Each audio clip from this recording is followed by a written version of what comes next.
इस वीडियो में देखेंगे दोस्तों बर्थ सर्टिफिकेट यानी कि जन्म प्रमाण पत्र बनाने का कंप्लीट प्रोसेस। एक जन्म प्रमाण पत्र लाइव मैं बना करके दिखाने वाला हूं, चाहे आपको नए बच्चों का बनाना हो या खुद का बनाना हो, उम्र चाहे 18, 20, 25 साल क्यों ना हो चुका हो। तो चलिए बेहतर जानकारी के लिए कंप्यूटर के स्क्रीन पर चलते हैं और एक सर्टिफिकेट बना के लाइव दिखाता हूं। इसके लिए किसी भी ब्राउजर के गूगल में हमें टाइप करना है DCCRS और ये जो पहला लिंक आ रहा है civil registration system government of India, इस लिंक के ऊपर आपको क्लिक करना है और ये हम आ चुके हैं ऑफिशियल वेबसाइट के ऊपर। यहाँ से हम सारे रजिस्ट्रेशन कर सकते हैं, लेकिन कुछ भी काम करने से पहले हमें लॉगिन करना होगा। तो लॉगिन बटन के ऊपर क्लिक करते हैं तो यहाँ पे 3 ऑप्शन मिलते हैं। यहाँ पे आपको जनरल पब्लिक के ऊपर आपको क्लिक करना है। अब ये हम आ चुके हैं दोस्तों लॉगिन वाले पेज के ऊपर, लेकिन दोस्तों लॉगिन तो हम तब कर पाएंगे ना जब हम यहाँ पे पहली बार अकाउंट बनाएंगे। तो अभी हम पहले अकाउंट बनाएंगे, उसके लिए साइन अप बटन के ऊपर हम क्लिक करेंगे। अब दोस्तों आपको अपना डिटेल फिल करके अकाउंट बनाना है। मान के चलो आप अपने बच्चों का बर्थ सर्टिफिकेट बनाना चाहते हो तो आप अपना खुद का डिटेल डाल के रजिस्ट्रेशन कर सकते हो, यानी कि गार्जियन अपना डिटेल डाल के यहाँ पे अकाउंट बना सकता है। तो अभी हमें यहाँ पे फर्स्ट नेम डालना है, ठीक है, उसके बाद मिडिल नेम डालना है, लास्ट नेम डालना है, जेंडर सेलेक्ट करेंगे, डेट ऑफ बर्थ सेलेक्ट करेंगे। अभी अपना डेट ऑफ बर्थ सेलेक्ट करना है, यानी कि गार्जियन का डेट ऑफ बर्थ सेलेक्ट करना है जिनका अकाउंट बन रहा है। बच्चों का डिटेल लॉगिन होने के बाद हम जब एप्लीकेशन स्टार्ट करेंगे वहां पे सारा डिटेल डालेगा। चलिए डिटेल डाल के नेक्स्ट करता हूं। तो अब यहाँ पे कुछ और डिटेल फिल करने का ऑप्शन आ रहा है। यहाँ पे हमें अपना फुल एड्रेस फिल करना है। अगेन मैं आपको बता दूं इससे बर्थ सर्टिफिकेट का कोई लेना देना नहीं है। अभी हम यहाँ पे लॉगिन करने के लिए अकाउंट बना रहे हैं, तो यहाँ पे कोई भी डिटेल डाले कोई दिक्कत वाली बात नहीं है, ठीक है। तो आप इंडिया के अंदर रहते हैं तो इन इंडिया सेलेक्ट करेंगे, स्टेट सेलेक्ट करेंगे। जैसे कि मेरा यहाँ पे आ जाता है बिहार, तो बिहार सेलेक्ट कर लेता हूँ। थोड़ा सा वेट करना है। अब डिस्ट्रिक्ट हमें सेलेक्ट करना है, तो डिस्ट्रिक्ट हमारा आ जाता है दोस्तों समस्तीपुर, तो समस्तीपुर सेलेक्ट कर लिया। उसके बाद सब डिस्ट्रिक्ट आ जाता है सरायरंजन, तो हम सरायरंजन सेलेक्ट करते हैं। उसके बाद आप विलेज के अंदर आते हैं या टाउन के अंदर, तो मैं विलेज के अंदर आता हूँ, विलेज सेलेक्ट कर लिया। अब विलेज का नाम यहाँ पे आपको सेलेक्ट कर लेना है। उसके बाद आपको अपना पिन कोड डाल देना है, house number, building, street number, ठीक है, लोकेलिटी, पोस्ट ऑफिस, ये सारा कुछ डाल देंगे। Area, city, landmark, pin code सारा कुछ आपको फिल कर देना है और नेक्स्ट बटन के ऊपर क्लिक करना है। चलिए अब आपको आधार ऑथेंटिकेशन कंप्लीट करना है। इसके लिए अपना आधार नंबर डालेंगे, नेशनलिटी यहाँ पे इंडियन सेलेक्ट करेंगे, टर्म्स एंड कंडीशन एग्री करेंगे और नेक्स्ट बटन के ऊपर क्लिक करेंगे। आधार नंबर डाला हूं तो आधार ऑथेंटिकेशन सक्सेसफुल हो चुका है, टर्म्स एंड कंडीशन एग्री करेंगे, नेक्स्ट बटन के ऊपर क्लिक करेंगे। चलिए दोस्तों अब मोबाइल नंबर एंटर करके सेंड ओटीपी के ऊपर क्लिक करना है। नंबर पे ओटीपी आएगा, ओटीपी एंटर करके वेरीफाई करेंगे। चलिए हमारा कोड वेरिफिकेशन सक्सेसफुल हो चुका है, ओटीपी वेरीफाई हो चुका है, नेक्स्ट के ऊपर क्लिक करते हैं। अब हमें अपना ईमेल आईडी डालना है, कैप्चा फिल करना है और सेंड ओटीपी के ऊपर क्लिक करना है, यानी कि ईमेल के ऊपर भी ओटीपी जाएगा। ईमेल ओटीपी हमने वेरीफाई कर दिया है और रजिस्टर के ऊपर मैं क्लिक करता हूं। अब हमारा रजिस्ट्रेशन सक्सेसफुल हो चुका है। अब ईमेल आईडी या मोबाइल नंबर कुछ भी एंटर करेंगे और ये कैप्चा फिल करके लॉगिन के ऊपर क्लिक करेंगे। अब नंबर पे ओटीपी गया है, ओटीपी एंटर करके लॉगिन करेंगे। चलिए दोस्तों अब हम सक्सेसफुली यहाँ पे लॉगिन हो चुके हैं। बर्थ वाले ऑप्शन के ऊपर क्लिक करना है और यहाँ पे आपको 2 मेन ऑप्शन दिखेंगे। सबसे पहला एड ओल्ड बर्थ इवेंट का और रिपोर्ट बर्थ का। तो मान के चलो आपका उम्र ज्यादा हो चुका है, जैसे कि 18 साल, 20 साल, 25 साल, यानी कि बर्थ आपका पुराना है और आप सर्टिफिकेट बनाना चाहते हैं, तो एड ओल्ड बर्थ इवेंट के ऊपर क्लिक करके आगे बढ़ेंगे। लेकिन मान के चलो अगर आपको नए बच्चों का बर्थ सर्टिफिकेट बनाना हो तो यहाँ पे रिपोर्ट बर्थ के ऊपर क्लिक करना है। तो अब ये यहाँ पे प्रॉपर फॉर्म खुल के आ चुका है।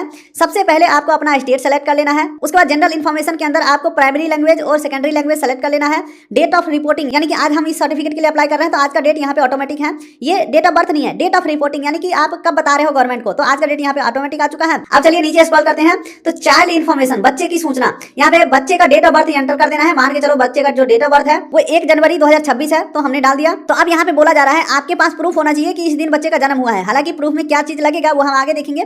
तो ये नोटिफिकेशन आ रहा है, इसे हम क्लोज कर देते हैं।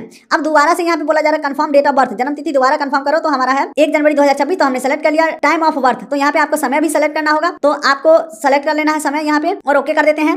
बच्चा पुरुष है या महिला है अपने हिसाब से सेलेक्ट करेंगे, ठीक है। चलिए अब अगला पूछा जा रहा है क्या आप बच्चों का आधार कार्ड बना लिए हैं, तो आधार आईडी या ईआईडी सेलेक्ट करेंगे। लेकिन हमने अभी तक आधार कार्ड नहीं बनाया है तो कुछ भी सेलेक्ट नहीं करेंगे और ये मैंडेटरी नहीं है। जो मैंडेटरी रहता है वहाँ पे स्टार लगा हुआ रहता है, यानी कि वो फिल करना जरूरी है और यहाँ पे कहीं स्टार नहीं लगा हुआ है तो ये फिल करना जरूरी नहीं है।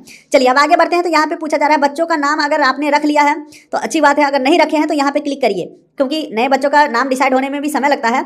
तो अगर आपने नाम नहीं रखा है तो यहाँ पे क्लिक कर देना है। तो फिलहाल मैं इसे हटा देता हूँ क्योंकि हमने नाम रख लिया है। तो फर्स्ट नेम डालेंगे बच्चों का, मिडिल नेम डालेंगे, लास्ट नेम डालेंगे। जैसे ही मैं फर्स्ट नेम इंग्लिश में डाला हूँ यहाँ पे नीचे हिंदी में आ जाएगा, फिर यहाँ इंग्लिश में डालेंगे हिंदी में आ जाएगा।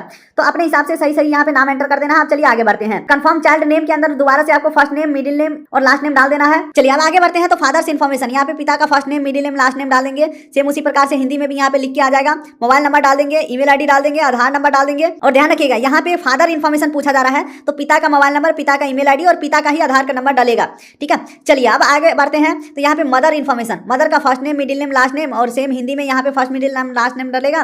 मोबाइल नंबर मदर का डालेगा, ईमेल आईडी मदर का डालेगा और आधार नंबर भी मदर का ही डालेगा। चलिए अब यहाँ से भी आगे बढ़ते हैं। Address of parent at time of birth, यानी कि बच्चों के जन्म के समय पिता का पता, तो पिता भारत में ही थे तो इन इंडिया सेलेक्ट करेंगे, स्टेट सेलेक्ट करेंगे, डिस्ट्रिक्ट सेलेक्ट करेंगे, सब डिस्ट्रिक्ट, विलेज, यानी कि प्रॉपर अपना एड्रेस को फिल करेंगे। अब देखिए यहाँ पे एक कंफ्यूजन हो सकता है। मान के चलो चलो पिता तो अपने पिता के घर पे है, लेकिन बच्चों का जो जन्म है ननिहाल में हुआ हो, तो इस सिचुएशन में कंफ्यूज आपको बिल्कुल भी नहीं होना है। पिता का एड्रेस तो बिल्कुल भी चेंज नहीं हुआ है ना, पिता का एड्रेस तो उनका जो गांव का एड्रेस है वही रहेगा, उनका एड्रेस तो चेंज नहीं हुआ है। तो सेम टू सेम पिता का जो आधार कार्ड के ऊपर एड्रेस है या जहां वो रहते हैं वहां का एड्रेस फिल कर देना है। लेकिन आप मान के चलो प्रदेश में रह रहे हो, काम काज के चक्कर में दूसरे स्टेट में हो, तो उस समय के हिसाब से जो भी आपका एड्रेस रहेगा वो आपको यहाँ पे डालना है। अब चलिए नीचे स्क्रॉल करते हैं, परमानेंट एड्रेस पूछा जा रहा है। तो अगेन वही चीजें आ गई कि मान के चलो परमानेंट एड्रेस है आपका बिहार का, आप रह रहे हो पंजाब में या दिल्ली में, तो यहाँ पे परमानेंट एड्रेस के अंदर आप अपना गांव वाला एड्रेस को फिल करोगे। या अगर आपका करंट और परमानेंट दोनों एड्रेस सेम है तो यहाँ पे यस के ऊपर क्लिक कर देना है। चलिए अब अगला सबसे बड़ा क्वेश्चन आ जाता है, बच्चों का जन्म हुआ कहाँ पे, प्लेस ऑफ बर्थ। तो यहाँ पे 3 ऑप्शन आपको मिलते हैं, बच्चों का जन्म घर पे हुआ हो या अस्पताल में हुआ हो या अदर का भी ऑप्शन है। तो यहाँ पे अगर मैं घर सेलेक्ट करता हूँ यानी कि जन्म घर पे हुआ है तो आपको अपना घर का एड्रेस डालना है। अगर आप अस्पताल सेलेक्ट करते हैं तो यहाँ पे हॉस्पिटल का डिटेल डालना है। लेकिन दोस्तों एक बार के लिए मान के चलता हूं, अगर आप अस्पताल सेलेक्ट करते हैं यानी हॉस्पिटल सेलेक्ट कर देते हैं तो आपके एड्रेस के हिसाब से यहाँ पे हॉस्पिटल का ऑप्शन आएगा। लेकिन अगर ऑप्शन में उस हॉस्पिटल का नाम नहीं है तो अदर सेलेक्ट करेंगे तो फिर नेम ऑफ द हॉस्पिटल का नाम यहाँ पे आपको डालना होगा। तो चलो मेरे बच्चे का जो जन्म है वो घर पे हुआ था तो हाउस सेलेक्ट कर लेता हूँ और ऊपर का एक बार सारा डिटेल फिल करके नेक्स्ट बटन के ऊपर क्लिक करते हैं। अब चलिए यहाँ पे बोला जा रहा है डिटेल को कंफर्म करें, तो कंफर्म के ऊपर मैं क्लिक करता हूँ। चलिए दोस्तों अब इस पेज के ऊपर कुछ और इन्फॉर्मेशन पूछे जा रहे हैं। तो सबसे पहला ऑप्शन है कि पेरेंट्स का जो एड्रेस है उसी एड्रेस के ऊपर बच्चों का जन्म हुआ है, तो यहाँ पे कंडीशन को एग्री कर लेंगे यानी कि चेक बॉक्स क्लिक कर लेंगे। तो पहले जो आपने पिता का एड्रेस डाला था वो कॉपी पेस्ट हो जाएगा। लेकिन मान के चलो बच्चों का जन्म जो है ननिहाल में हुआ है या कहीं और लोकेशन पे हुआ है, तो यहाँ पे टिक नहीं करना है आपको, यानी कि पिता का एड्रेस कॉपी नहीं करना है, पेरेंट्स का एड्रेस जो है कॉपी नहीं करना है। अब यहाँ पे आपको बच्चे का ननिहाल का एड्रेस डाल देना है। अब चलिए आगे बढ़ते हैं। तो फादर इन्फॉर्मेशन, पिता की सूचना। अब यहाँ पे पूछा जाएगा पिता करते वगैरह क्या है, जैसे कि फादर्स रिलीजन, तो यहाँ पे सेलेक्ट करेंगे अपने हिसाब से। फादर लेवल ऑफ एजुकेशन, पिता कितने तक पढ़े लिखे हैं तो अपने हिसाब से सेलेक्ट करेंगे। अब यहाँ पे पूछ रहा है फादर्स ऑक्यूपेशन, यानी कि पिता करते क्या है, जैसे कि देख सकते हैं खेती मजदूरी हो गया, कल्चरल हो गया, तो यहाँ पे मैं सेल्फ एम्प्लॉय सेलेक्ट कर लेता हूँ। उसके बाद मदर इन्फॉर्मेशन, मदर का धर्म क्या है, ठीक है, मदर का एजुकेशन लेवल क्या है, मदर का ऑक्यूपेशन क्या है, तो नॉट नो यानी कि हम नहीं जानते हैं, ये भी सेलेक्ट कर सकते हो। अब नीचे स्क्रॉल करते हैं। चलिए दोस्तों अब अदर इन्फॉर्मेशन के अंदर पूछा जा रहा है age of the mother at time of marriage, यानी कि शादी के समय मदर का उम्र कितना था, तो अपने हिसाब से सेलेक्ट करेंगे। उसके बाद age of the mother at time of this birth, यानी कि इस बच्चों को जन्म देते समय उनका उम्र कितना था। उसके बाद अगला पूछा जा रहा है number of children born alive to the mother so far including child number, यानी कि इस बच्चे के साथ साथ अब टोटल कितने बच्चे हो गए, 1 2 3 4, अपने हिसाब से यहाँ पे फिल करना है। चलिए अब आगे बढ़ते हैं। Type of attendant at delivery, ठीक है, तो यहाँ पे आप डॉक्टर नर्स हो गया या परंपरागत प्रसव परिचारिता द्वारा या रिश्तेदार या अन्य कुछ भी ऑप्शन को सेलेक्ट कर सकते हो। जैसे कि मैं डॉक्टर नर्स सेलेक्ट कर लेता हूँ। मेथड ऑफ डिलीवरी, ठीक है, नॉर्मल, यानी कि हमने शुरू में ही सेलेक्ट किया था कि घर पे बच्चों का जन्म हुआ है, जिस वजह से यहाँ पे सिजेरियन का ऑप्शन नहीं आ रहा है, यानी कि ऑपरेशन से बचा हुआ है ऐसा ऑप्शन ही नहीं आ रहा है, क्योंकि हमने वहाँ पे हॉस्पिटल नहीं सेलेक्ट किया था। जाहिर सी बात है घर पे अगर जन्म हुआ है तो नॉर्मल ही हुआ है, ठीक है, तो यहाँ पे हम नॉर्मल सेलेक्ट कर लेते हैं। बच्चों का वेट कितना था, वजन कितना था जन्म के समय, ठीक है। उसके बाद ड्यूरेशन ऑफ प्रेगनेंसी, यानी कि बच्चों का जो जन्म है कितने हफ्तों में जन्म हुआ है, यहाँ पे हफ्ता में लिखना है, ठीक है।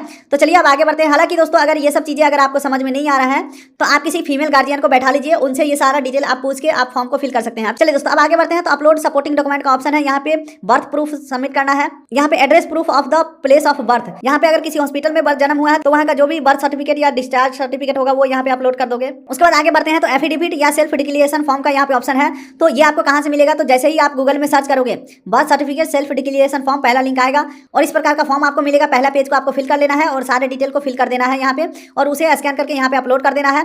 एडिशनल डॉक्यूमेंट में आप चाहे तो कुछ दे सकते हैं, छोड़ सकते हैं, लेकिन स्टार नहीं लगा हुआ तो कुछ भी नहीं देंगे। और सेव एंड ड्राफ्ट के ऊपर क्लिक करके नेक्स्ट बटन के ऊपर क्लिक करेंगे। चलिए दोस्तों सेव एंड ड्राफ्ट के ऊपर क्लिक करके नेक्स्ट बटन के ऊपर हमने क्लिक कर दिया। चलिए दोस्तों अब नेक्स्ट बटन के ऊपर हमने क्लिक किया तो अब अगले पेज के ऊपर आ चुके हैं। इस पेज के ऊपर लीगल इन्फॉर्मेशन कंफर्मेशन, यानी कि आपको जो सारा डिटेल है वो एक बार वेरीफाई कर लेना है, ठीक है। अगर सब कुछ सही है तो नेक्स्ट पेज के ऊपर क्लिक करना है। अब दोस्तों यहाँ पे एक बार और से यहाँ पे इन्फॉर्मेशन को कंफर्म करना है। इसके अंदर आपको अपने सारा डिटेल को वेरीफाई कर लेना है। जो डॉक्यूमेंट आपने सेलेक्ट किया है वो सबका ऑप्शन आ चुका है। यहाँ पे टर्म्स एंड कंडीशन एग्री करेंगे, सबमिट बटन के ऊपर क्लिक करते हैं। तो यहाँ पे बोला जा रहा है please upload your scanned signature to proceed it. तो ये प्रॉब्लम काफी आम प्रॉब्लम है, इसका सोल्यूशन मैं आपको बता देता हूँ। इसके लिए दोस्तों प्रोफाइल आइकन के ऊपर क्लिक करना है, अपडेट प्रोफाइल के ऊपर क्लिक करना है, नीचे स्क्रॉल करके आ जाना है और यहाँ पे आपको सिग्नेचर अपलोड करना है। डायमेंशन दिया हुआ है, इस डायमेंशन के अंदर जिनका आप प्रोफाइल बनाए हैं, जिनका आधार डिटेल डाले हैं, जिनका नाम डाले हैं, उनका सिग्नेचर यहाँ पे अपलोड कर देना है। तो यहाँ पे देख सकते हैं सिग्नेचर सक्सेसफुली अपडेट हो चुका है। सबमिट के ऊपर क्लिक करेंगे तो यहाँ पे देख सकते हैं यूजर प्रोफाइल अपडेट सक्सेसफुल हो चुका है। अब वापस से हम होम बटन के ऊपर आएंगे और यहाँ पे ड्राफ्ट एप्लीकेशन के ऊपर क्लिक करेंगे। तो जो एप्लीकेशन हम फाइल कर रहे थे वो यहाँ पे खुल के आ चुका है, एप्लीकेशन रेफरेंस नंबर वगैरह सारा कुछ आ चुका है। एक्शन के ऊपर पेंसिल बटन के ऊपर क्लिक करेंगे और वापस से हम इसी पेज के ऊपर आ चुके हैं। अब नेक्स्ट नेक्स्ट करके बस फाइनल पेज के ऊपर हमें चले जाना है और यहाँ पे फाइनल सबमिट कर देंगे और आपको एक्नॉलेजमेंट नंबर भी दे दिया जाएगा और आपका काम यहाँ पे खत्म होता है। थोड़ा सा आपको वेट करना है। आपके एरिया में जो भी सरकारी ऑफिसर होंगे ब्लॉक स्तर पे या वार्ड स्तर पे, उनके थ्रू ये डिटेल वेरीफाई किया जाएगा और सब कुछ सही पाया गया तो सर्टिफिकेट आपका जनरेट होकर के आपको डाउनलोड के ऑप्शन में मिल जाएंगे। यानी कि अपना काम यहीं पे खत्म हो जाता है। अब जो भी काम है ऑफिसर का रहता है। तो यही है कंप्लीट प्रोसेस बर्थ सर्टिफिकेट बनाने का।